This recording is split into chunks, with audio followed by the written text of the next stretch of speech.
Good evening my dear student. हम लोगों ने कल पढ़ा था मोल प्रभाज या मोल अंश, और मोल प्रभाज और मोल अंश के हम लोगों ने क्या छोड़ दिए थे, न्यूमेरिकल छोड़ दिए थे, उदाहरण।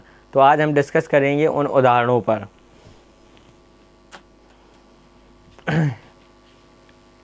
मोल प्रभाज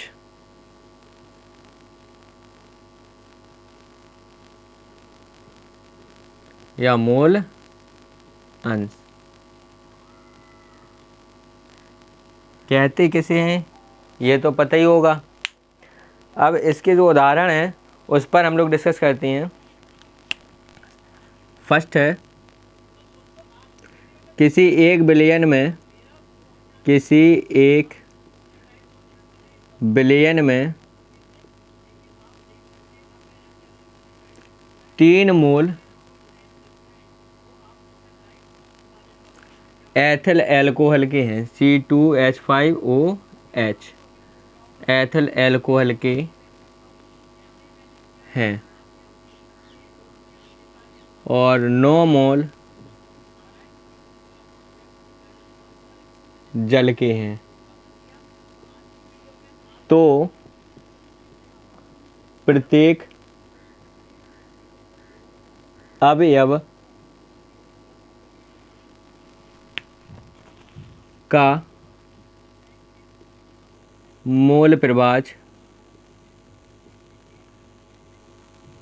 ज्ञात कीजिए।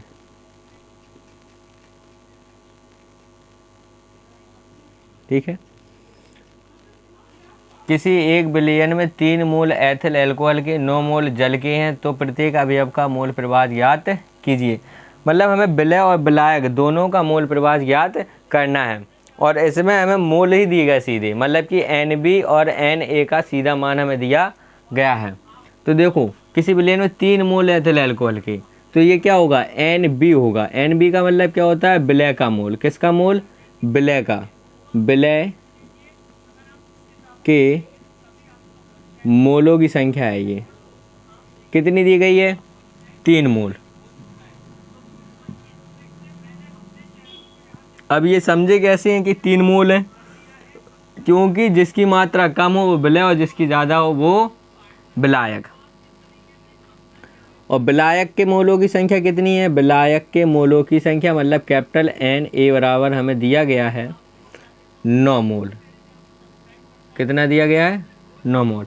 तो आप अच्छे जानते हैं विलय का मोल प्रभाज बराबर क्या होता है, XB बराबर विलय के मोलों की संख्या और बटे विलय के मोलों की संख्या प्लस विलायक के मोलों की संख्या।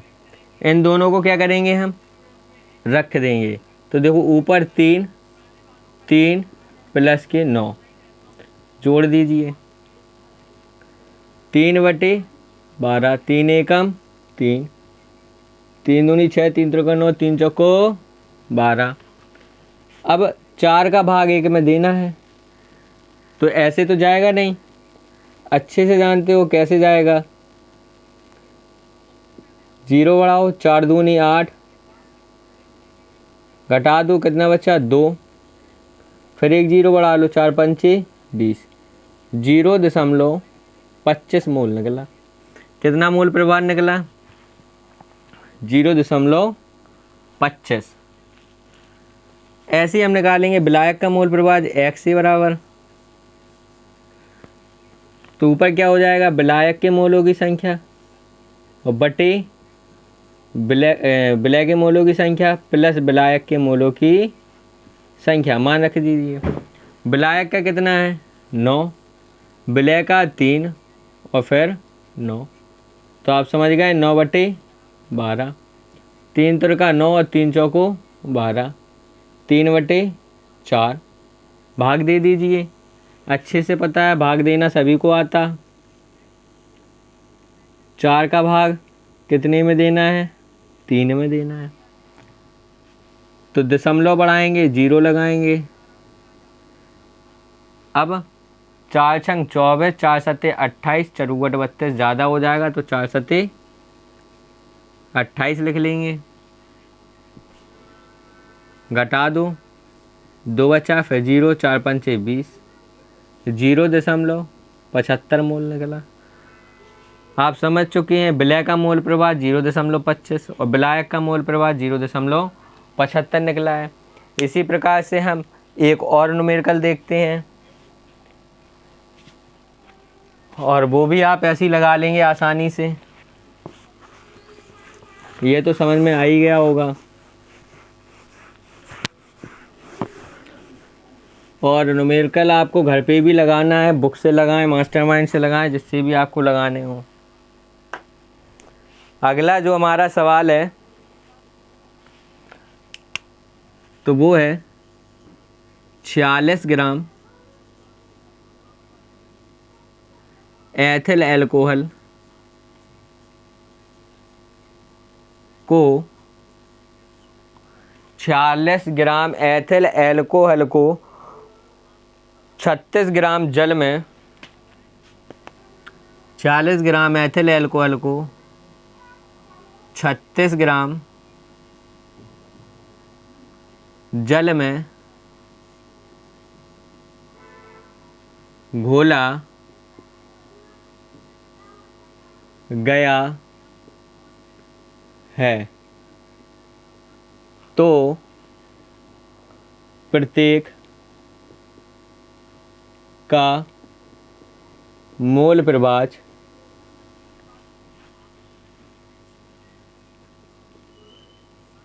क्या होगा। 46 ग्राम एथिल अल्कोहल को 36 ग्राम जल में घोला गया है तो मोल प्रवाह क्या होगा। मतलब कि विलय और विलायक दोनों का मोल प्रवाह हमें इसमें भी ज्ञात करना है। आप अच्छे जानते हैं NB इसको घोला गया है, इसलिए ये क्या होगा, क्या होगा, विलय। अगर वैसे लिखा होता तो इसकी मात्रा अधिक, पर घोला गया तो स्वाभाविक यही हमारा विलय। NB बराबर कितना है, 46 ग्राम। और कैपिटल NA बराबर कितना है,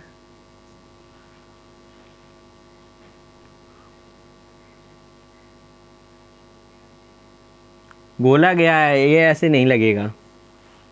इसमें आपको दिख रहा होगा मोल नहीं कहा, ये कहा 46 ग्राम एथिल अल्कोहल को 36 ग्राम जल में घोला गया है। तो जी हमें एथिल अल्कोहल का भार दिया गया है, कितना दिया गया है, WB बराबर 46 ग्राम दिया गया है। और कैपिटल WB बराबर कितना दिया गया है जल का, 36 ग्राम। कन्फ्यूजिंग होना सरल है। क्या कहा उसमें, देखो मोल में नहीं दिया गया 46 ग्राम एथिल अल्कोहल को, ये नहीं कहा 46 ग्राम मोल एथिल अल्कोहल के घोले गए, ऐसा नहीं कहा उसने। क्या कहा, 36 ग्राम एथिल अल्कोहल को 36 ग्राम जल में घोला गया है। तो मतलब कि जो एथिल अल्कोहल का भार है वो 36 है और जल का कितना, सॉरी एथिल अल्कोहल का है 46 और जल का है 36। तो जो विलय का भार है वो हमें दिया गया है कितना, 46, और विलायक का जो भार है वो हमें कितना दिया गया है, 36। विलायक होता है कैपिटल A, तो हम लिख देंगे WA। इतनी बात क्लियर, क्लियर। और आपको ज्ञात क्या करना है, XB और XA दोनों को आपको ज्ञात करना है। अब आपको अच्छे से पता है हमें NB और NA ये भी ज्ञात करना पड़ेगा। तो आपको अच्छे से पता है NA बराबर होता है, सॉरी NB निकालते हैं पहले। NB बराबर होता है विलय का भार और बटे विलय का अणु भार। तो विलय का भार कितना है, 46 ग्राम है।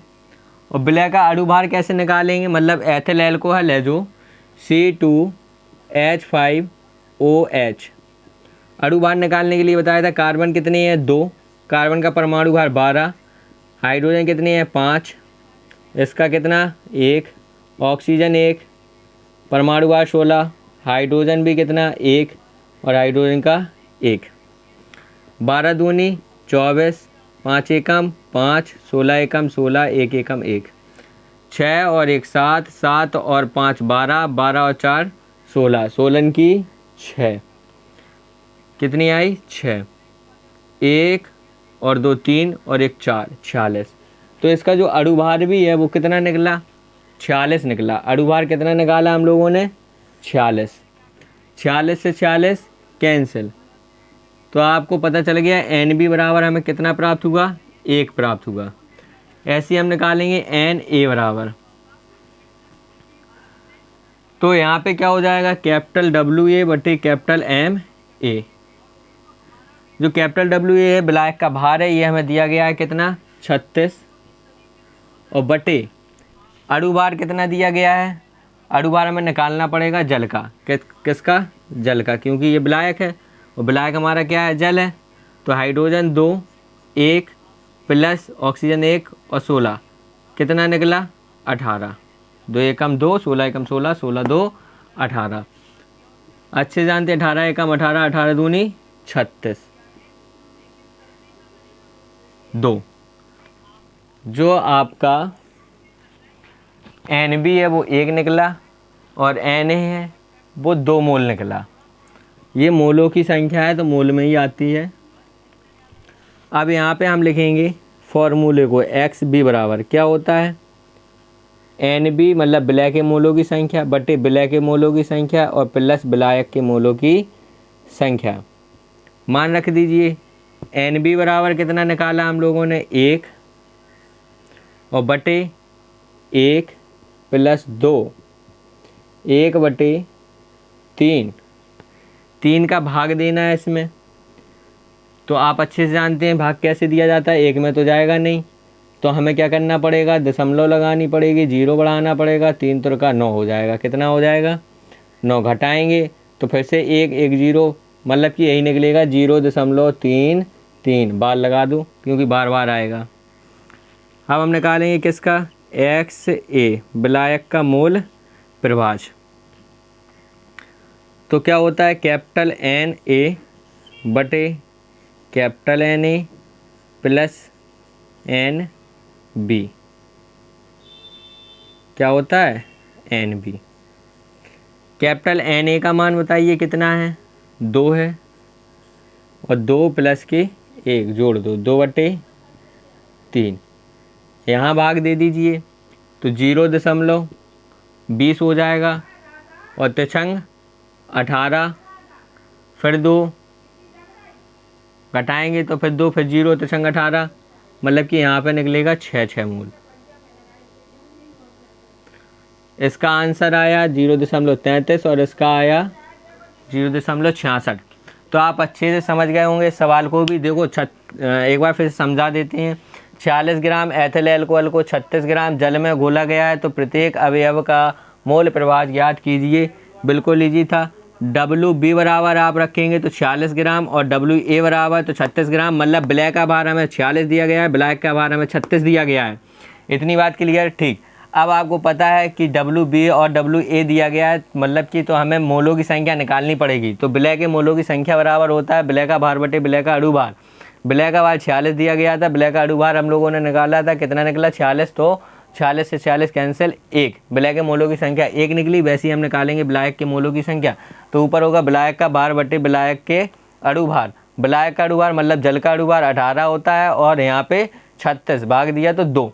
अब फॉर्मूले में सिर्फ मान रखा और कैलकुलेट कर दिया और आंसर हमें प्राप्त हो गया। एक सवाल आपको हम घर के लिए दे रहे हैं जो आपको घर से लगाना है।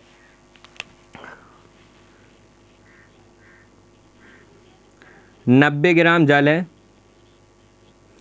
90 ग्राम जल में, कितने ग्राम जल में, 90 ग्राम जल में 4 ग्राम सोडियम हाइड्रोक्साइड घोला गया है। 4 ग्राम सोडियम हाइड्रोक्साइड घोला गया है। तो वो प्रत्येक अवयव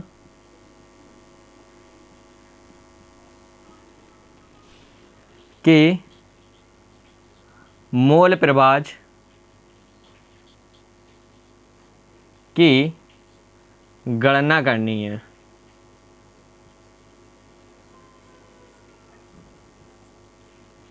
आपको बता दें जो सोडियम हाइड्रोक्साइड है इसका आप अणुभार निकालेंगे तो 40 निकलेगा। कितना निकलेगा, 40।